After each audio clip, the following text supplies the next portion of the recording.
નવા બનેલા ઓવરબ્રિજના કારણે સેંકડો રત્ન કલાકારોના સમય અને નાણાંનો વેડફાટ થઈ રહ્યો છે। ભાવનગરમાં શાસ્ત્રીનગરથી દેસાઈનગર સુધી નવા ઓવરબ્રિજનું નિર્માણ કરવામાં આવ્યું છે। ઓવરબ્રિજ નજીકના વિસ્તારોમાં હીરાના નાના મોટા અસંખ્ય કારખાનાઓ આવેલા છે।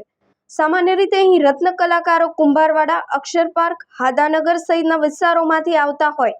રત્ન કલાકારોને ઓવરબ્રિજના કારણે મુશ્કેલી પડી રહી છે।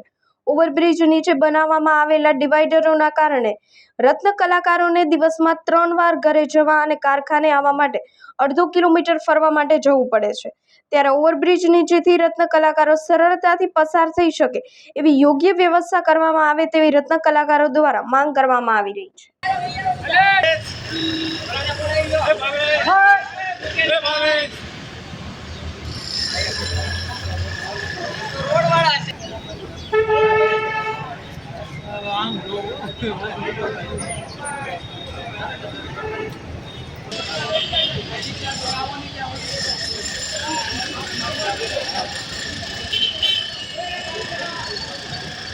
રાજુભાઈને બોલાવી લો અહીંયા કોઈને ખાવાનો કોઈ ફાયદો નથી।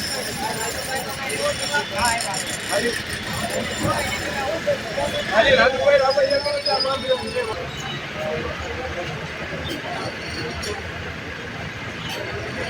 આપનું નામ? મારું નામ ભૈલુભા ગોહિલ છે અને મારી ઓફિસ આરટીઓની સામે છે।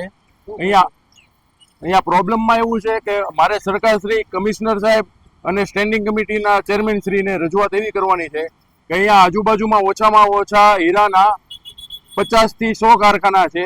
જો આગળ અહીંથી રત્ન કલાકાર નીકળે તો આગળ એને અડધો કિલોમીટર ફરવા જવું પડે અને આ બાજુ જાય તો રોંગ સાઈડ થાય ને સામે ટ્રાફિકનો પોઈન્ટ છે। જો રત્ન કલાકાર અહીંથી રોંગ સાઈડ જાય તો એને 500 રૂપિયાનું ચલણ આવે અને આ બાજુ અડધો કિલોમીટર ફરવા જાય ને અડધા કિલોમીટરથી પાછો આવે તો દરરોજનું 1 કિલોમીટરનું પેટ્રોલ રત્ન કલાકારનું સવાર બપોર ને સાંજ 3 ટાઈમ ખરાબ થવાનું છે। તો મારે આપ શ્રી કમિશનર સાહેબ તથા સ્ટેન્ડિંગ કમિટીના ચેરમેન સાહેબને એ રજૂઆત કરવાની કે આ વચ્ચેનું ડિવાઈડર જે આપ બંધ કરો છો એ મુલતવી રાખીને અહીંથી અવર જવરનો માર્ગ આપો, જેથી 20 કારખાનાની અંદર ઓછામાં ઓછા 1500 થી 2000 રત્ન કલાકાર ભાઈઓ તથા બહેનો આવે છે એને અવર જવરમાં સનું કરતા રહે તથા કોઈ તકલીફ ઉદ્ભવે નહીં અને રોંગ સાઈડમાં જઈ તો કોઈ અકસ્માતનો ભોગ ન બને એની પણ સાવચેતી જળવાઈ રહે અને ટ્રાફિકના નિયમોનું પાલન થાય। તો આપ સાહેબને નમ્ર વિનંતી છે કે આ ડિવાઈડરનું કામ અહીંયા રોકાવીને અહીંથી યુટર્ન આપવામાં આવે। બસ અસ્તુ। મારું નામ ધર્મેશ પંડ્યા છે, સંયુક્ત નૈતિક માનવ અધિકાર સમિતિ ભાવનગરના પ્રમુખ છું। અહીંયા જે ડિવાઈડર બનાવવામાં આવે છે, અહીંયા હીરાની ઓફિસો આવેલી છે, આરટીઓ ઓફિસ છે। હીરાની ઓફિસે લગભગ હજારો માણસો અહીંયા કામ માટે આવતા હોય છે। આ ડિવાઈડર બનવાથી લોકોને રોંગ સાઈડમાં આવજાવ કરવી પડશે। રોંગ સાઈડ આવજાવ કરવાથી ભવિષ્યમાં એક્સિડન્ટના બનાવ બનવાની શક્યતા વધી શકે છે અને લોકોને મુશ્કેલી પડી શકે છે। સામે આરટીઓ છે, આરટીઓમાં મોટા વાહનો આવતા હોય છે, મોટા વાહનો આવવાની છે, રોડ નાના થઈ જતા હોય છે ડિવાઈડરની હિસાબે અને વાહન ચોક્કસપણે બંધ થઈ જઈ શકતા હોય છે। એટલે સરકારશ્રીને મારી નમ્ર અપીલ છે કે આ ડિવાઈડર ના બનવું જોઈએ અને લોકોને ખુલ્લો માર્ગ મળવો જોઈએ, જેથી આરામથી તે લોકો ઓફિસે આવજાવ કરી શકે।